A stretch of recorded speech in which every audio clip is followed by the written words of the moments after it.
What is the Holy Bible and where did it come from? Many people devote their lives to the Holy Bible and its contents. Even today, people face severe punishment and even death for having it in their possession. However, many of us don't even know where it came from or how it was put together or any of its very chaotic history.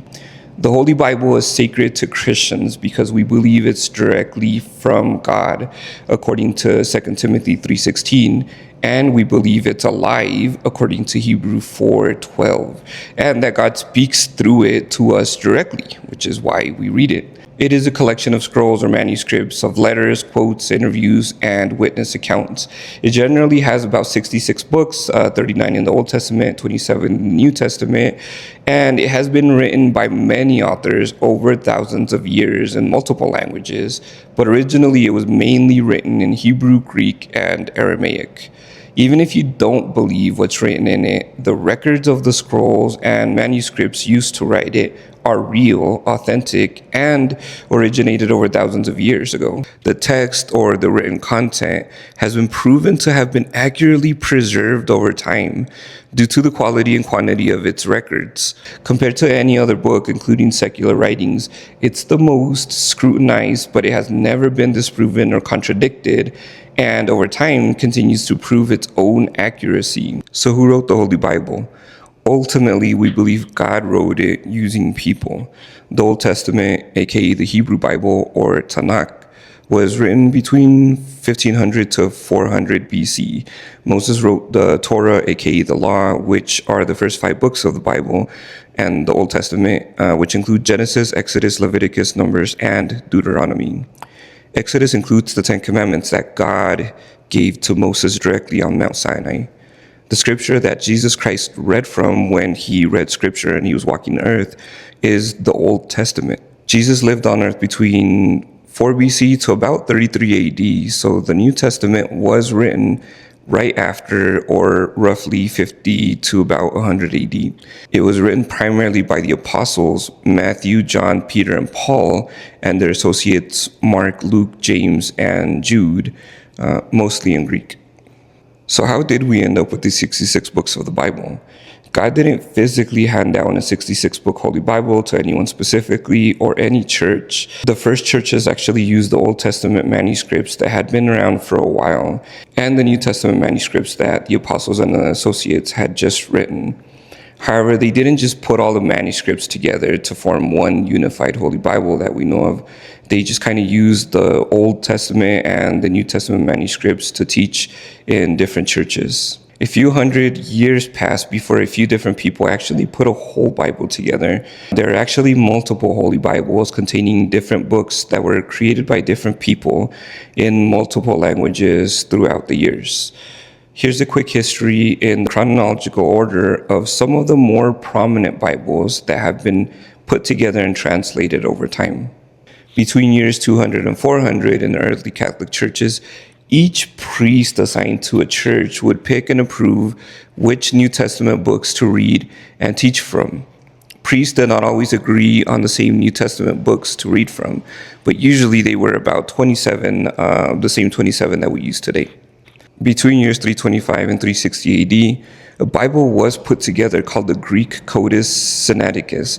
The exact creation date is unknown because it wasn't discovered until like the 1850s, and they just carbon dated it back to that date.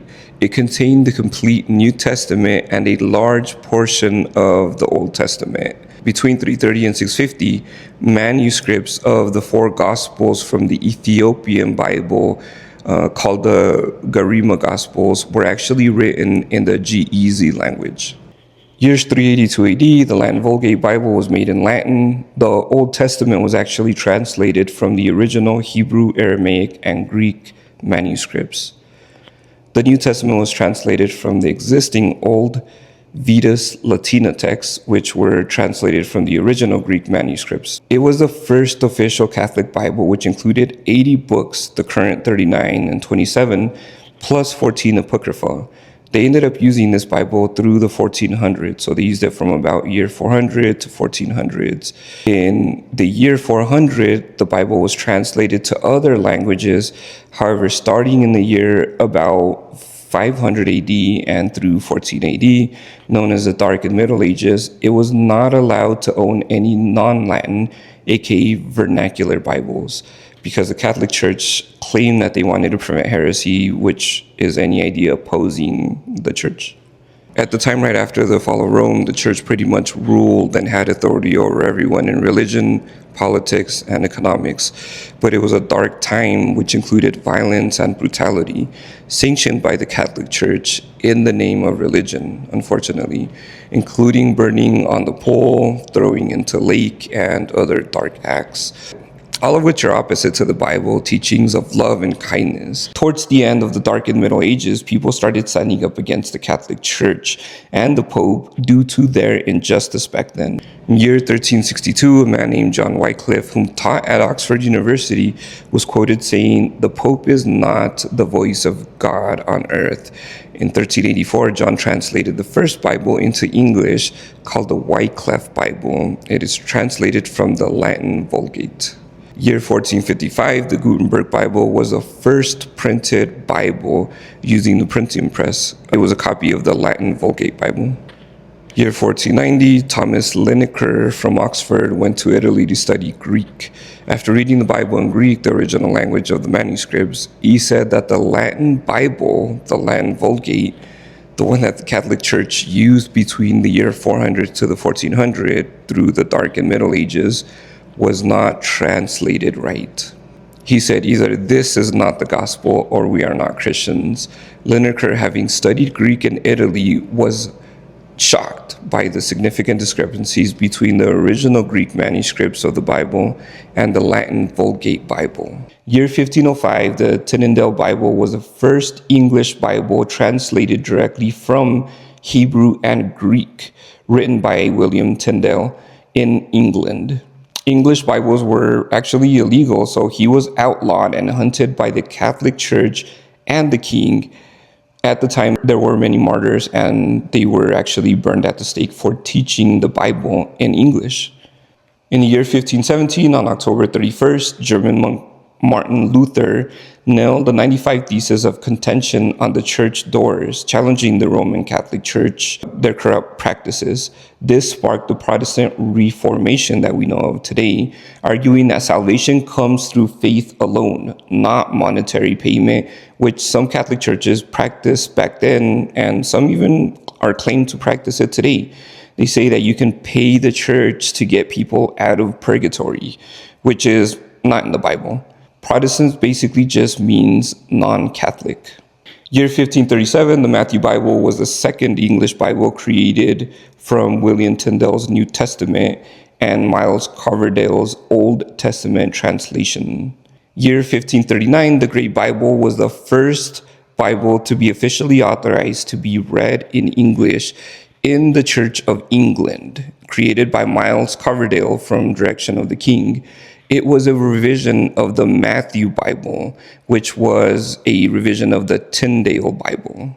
In the year 1560, the Geneva Bible was created from William Tyndale's work. The 1595 version has a verse that says, "The Pope has power from hell." This was a Bible that William Shakespeare used and quoted in his works. The Pilgrims brought this Bible on the Mayflower, and in 1607, John Smith brought this Bible to America. In the year 1611, the King James Version, or the KJV Bible, was not put together by one person, but by a group of 47 scholars and churchmen from the Church of England, by request of the King James, because he wanted to unify the church and stop the arguing amongst the individual churches. The group was made of leading experts in Greek, Hebrew, and Latin, drawn from both theological and academic backgrounds.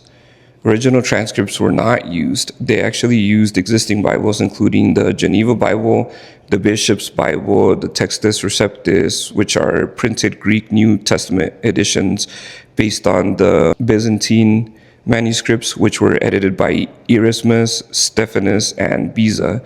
The original King James contained 80 books, 66 plus 14 Apocrypha, but the Apocrypha were later removed from the KJV in 1885 because they are said to contradict Scripture. In the year 1663, the first Bible was printed in the USA. It's called the Eliot Indian Bible, and it's in a language called Algonquian. In the year 1978, the New Testament version of the NIV Bible was created by a group called the Biblica. They used the best available Hebrew, Aramaic, and Greek texts. For the Old Testament, they used primarily the Masoretic text called the Biblia Hebraica Stagartensia, and the Dead Sea Scrolls, which were found in the 1950s, and the Septuagint, which is a Greek version of the Hebrew Bible created around the 250 BC. For the New Testament, they used the United Bible Society's Greek New Statement, which is a committee of over 100 evangelical scholars. In the year 1996, the New Living Translation, or the NLT Bible, was published by Tyndale House. They used over 90 biblical scholars to update the Living Bible of 1971. The Living Bible of 1971 is a personal paraphrase, not a translation, of a Bible in English by Kenneth N. Taylor, and Taylor used the American Standard Version, or the ASV Bible of 1901 as his text base. The American Standard Version, or the ASV Bible of 1901, was translated from the English version of 1885, and the English version of 1885 was a revised version of the 1611 King James Version Bible. So essentially, the NLT is an updated version of the King James or the KJV Bible.